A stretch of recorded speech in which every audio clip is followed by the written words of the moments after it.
Escola Bíblica Dominical. Conhecendo o Antigo Testamento. Hoje nós estudaremos o livro de Samuel, primeiro e segundo livro de Samuel.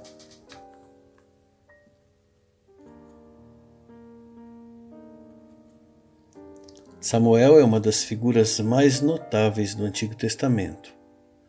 Ele foi sacerdote, foi profeta, foi juiz e teve a tarefa de ungir os 2 primeiros reis do reino de Israel. O livro que leva seu nome é igualmente importante, porque quando nós lemos as histórias que estão narradas ali, podemos compreender melhor como Israel deixou de ser um monte de tribos e se tornou uma grande nação. Se estudarmos com atenção, podemos aprender bem os detalhes da história da monarquia de Israel, desde a sua fundação até o seu exílio. Vejamos então uma visão panorâmica do livro. O autor deste livro é o próprio Samuel, que escreve entre 1100 a 970 a.C., com o objetivo de mostrar a transição entre a teocracia e a monarquia. Teocracia é governo dominado por Deus, monarquia governado por reis.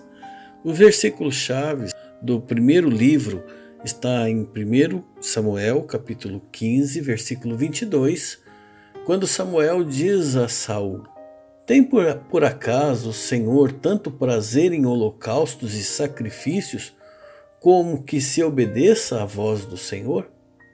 Eis que obedecer é melhor do que sacrificar, e atender é melhor do que gordura de carneiros." No segundo livro, o versículo-chave está no capítulo 7, 2 Samuel, capítulo 7, versículo 16, quando Deus fala a Davi: "A tua casa, porém, e o teu reino serão firmados para sempre diante de ti. O teu trono será estabelecido para sempre." A palavra-chave do primeiro livro é transição. A palavra-chave do segundo livro é aliança. Vejamos aqui um breve esboço do primeiro livro de Samuel. Fala sobre o nascimento do reino unido ainda, porque mais à frente ele vai ser dividido. Mas o Reino Unido, nós temos 2 partes aqui. A primeira parte, do capítulo 1 até o capítulo 14, nós vemos o domínio de Israel sobre a administração de Samuel, ele como juiz de Israel. No capítulo 1 até o capítulo 7, fala da transição entre o juizado, período de juízes, para a monarquia, tendo Siló como o centro dos acontecimentos. Siló é a cidade onde deixaram a Arca da Aliança, onde deixaram o tabernáculo quando entraram na Terra Prometida. E do capítulo 8 ao capítulo 14, nós temos a eleição do primeiro rei e depois a rejeição desse primeiro rei, que é Saul, porque ele desobedeceu a ordem de Samuel e fez o que somente o sacerdote podia fazer, um sacrifício. Então temos este pecado, capítulo 15 fala sobre ele, e aí temos a rejeição do reinado de Saul e a antecipação do reinado de Davi, que foi escolhido para ser rei ainda menino. Os capítulos 16 até o capítulo 31 mostra isso. No segundo livro, nós temos a expansão do Reino Unido. Aí é Davi que está governando. No primeiro livro é Saul, no segundo livro é Davi. Nós temos no capítulo 1 até o capítulo 10, Davi regendo sobre as bênçãos de Deus, mas no capítulo 11 acontece o pecado de Davi. O pecado de que no tempo que ele deveria sair para a guerra, ficou em casa e teve intimidade com a mulher de outra pessoa, que foi Betseba. Então ali houve uma queda de Davi, uma maldição que veio a respeito disso, ele acabou perdendo filho. Capítulo 12 até o capítulo 20 fala desse período de instabilidade, e o cenário é Jerusalém. E no final do livro, já no capítulo 21 até o 24, nós temos os acontecimentos finais na vida, fazendo uma retrospectiva do que uma seca que estava acontecendo, o que Deus tinha mandado eles fazerem, e já os período final do reinado de Davi e já indo para a escolha de um novo rei para Israel.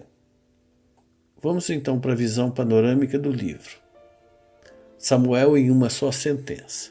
Deus inclui a monarquia no seu programa, ungindo Saul, que no início foi o rei escolhido, mas manifestando que era em Davi que haveria de ser o cumprimento de suas promessas. A razão da existência de 2 livros. Na verdade, originalmente era um livro só, o livro de Samuel. Mas quando foi feita a tradução do hebraico, ele foi escrito em hebraico, para o grego, o número de palavras aumentou tanto para poder descrever, porque o hebraico não tem nem vogal.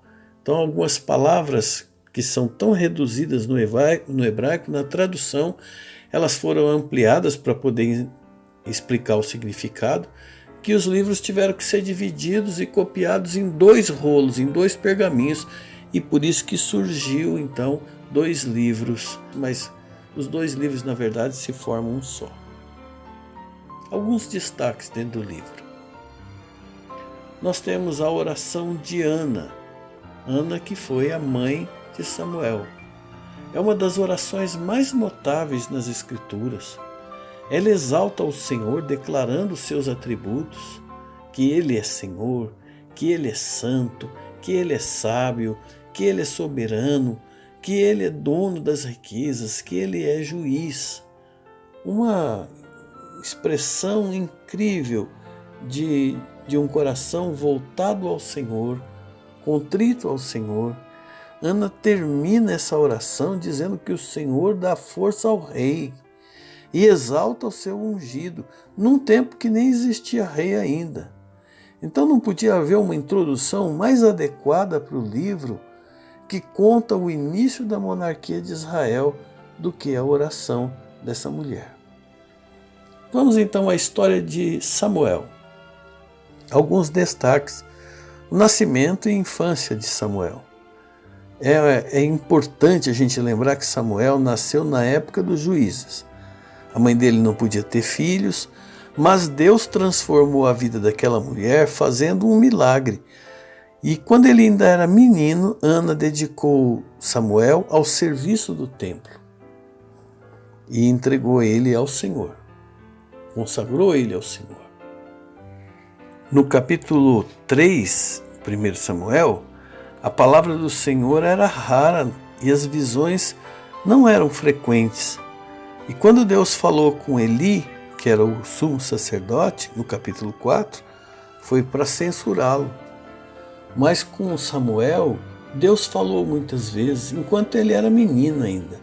Capítulo 3, versículo 11, mostra Deus revelando a Samuel e não ao sacerdote os seus planos.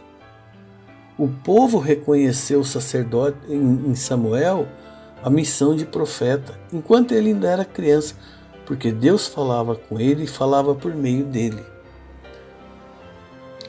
Deus ainda usa os jovens nos dias de hoje. Ele tem um ministério para cada um de vocês. Gostaria de descobrir, colocar o seu coração nisso e dizer: eis-me aqui, Senhor, usa minha vida. Samuel também tem um ministério triplo.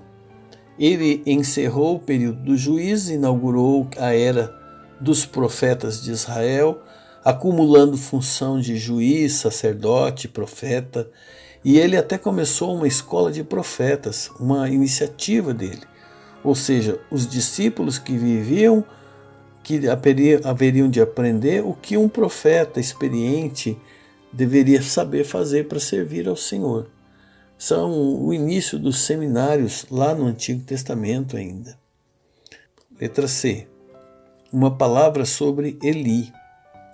Que contraste entre Eli e Samuel! Tão evidente esse contraste. O velho sacerdote estava conformado com a situação do povo, demorou demais para repreender seus filhos e por isso ele foi punido pelo Senhor. Deus interferiu na situação e preparou Samuel para substituir Eli. Quando Samuel já estava mais idoso, nós vemos que, embora ele tenha acertado muitas coisas, ele não acertou, não conseguiu levar os seus próprios filhos para servir ao Senhor com a mesma qualidade que ele. Então o povo pediu um rei, não aguentava mais aquilo. Os filhos de Eli tinham fracassado, os filhos de Arão tinham fracassado, agora os filhos de Samuel tinham fracassado. Então Samuel ficou aborrecido com isso. Mas Deus ordenou que ele ungisse um rei. Mas eles tinham que explicar também ao povo quais seriam os direitos desse monarca. Vamos falar agora sobre Saul e Davi. Nós podemos aprender muita coisa com o contraste que existe entre esses dois primeiros reis de Israel, Saul e Davi. Eles são amplamente contrastados durante o livro todo. O tempo todo há um contraste mostrando a diferença entre os dois. Começando pela origem dos dois. O Saul é da tribo de Benjamim, Davi da tribo de Judá, que foi escolhida por Deus para ser a tribo do rei, de onde viria Cristo Jesus. E a tribo de Benjamim, pouco tempo antes, no final do livro de Juízes, tinha passado por uma vergonha, sendo atacada por todas as nações de Israel, as tribos de Israel, por causa de um pecado violento que eles cometeram contra a esposa, a concubina de um levita. A gente vê que Saul ele só é destacado pela beleza, enquanto que Davi é elogiado pela pureza, pela gentileza, pela maneira de agir. No caso de Saul, é mostrado que ele foi ao encontro do profeta para procurar suas jumentas. E Davi não, o profeta é que veio ao encontro dele para falar a palavra do Senhor. Em termos de unção, no início do ministério de Saul, caminho afora na cidade, o Espírito se apoderou de Saul, mas ele saiu dele, porque Deus havia rejeitado ele como rei. Davi foi ungido no meio dos seus irmãos, e o Espírito Santo apossou-se de Davi e nunca mais o abandonou até a morte do rei. Saul e Davi, mais uma outra comparação que a gente vê na coroação deles. Saul foi coroado diante de todo o povo de Israel. Davi foi coroado primeiro entre o povo de Judá e depois com todo o povo de Israel. A postura de Saul era de presunção e orgulho, enquanto que de Davi era um homem humilde e segundo o coração de Deus. Agora, alguns personagens que são não de primeira linha, mas coadjuvantes, mas que são muito ilustres dentro do livro.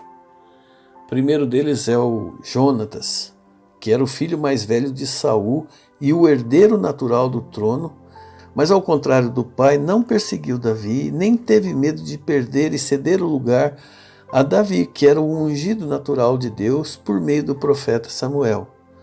Jonatas nos ensina que a lealdade a Deus é refletida nos nossos relacionamentos. Nós temos também um outro personagem, Abiatar, o sacerdote. Ele é o sobrevivente da matança promovida por Saul. Quando Saul soube que os sacerdotes haviam alimentado Davi e seus homens na fuga de Davi, porque Saul estava perseguindo, Saul foi lá e mandou matar todos os profetas, e Abiatar conseguiu escapar. Quando ele se encontrou com Davi, ele repreendeu Davi, tanto como Saul, porque Davi tinha falado dos seus planos, contou o que tinha feito perto de um estrangeiro, e essa pessoa foi e delatou os sacerdotes ao rei Saul. Mas ainda assim ele se propôs, se ofereceu a ajudar Davi, mesmo correndo risco de vida, risco de morte. Um outro personagem que nós temos importante é Abigail. É coadjuvante, mas ela se destaca, porque ela foi uma mulher sábia que atuou entre dois homens, um tolo, que era o marido dela, e outro precipitado, que foi o Davi, que reagiu com a mesma insensatez e queria matar todo mundo.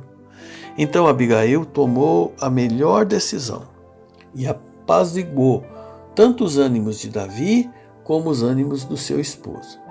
Como seu esposo tinha falecido, Davi reconheceu a sabedoria de Abigail e a tomou por esposa também. Qual tem sido a sua atitude diante dos conflitos? De pacificador ou de colocar lenha na fogueira? Um outro personagem que nós temos aqui é Joabe. Joabe, o comandante dele, foi um dos personagens mais mal interpretados das Escrituras. Ele desobedeceu, matou, manipulou, lutou, fez de tudo para manter o trono de Davi. Algumas vezes ele agiu com voz de consciência, de sabedoria, outras vezes ele falou com insensatez. Ele nos ensina claramente que a lealdade deve sim estar ao nosso lado, pessoas leais, mas não a qualquer preço. O erro de Davi, quanto a Joabe, foi não ter tomado uma atitude nem para elogiá-lo, nem para repreendê-lo nos momentos que precisava.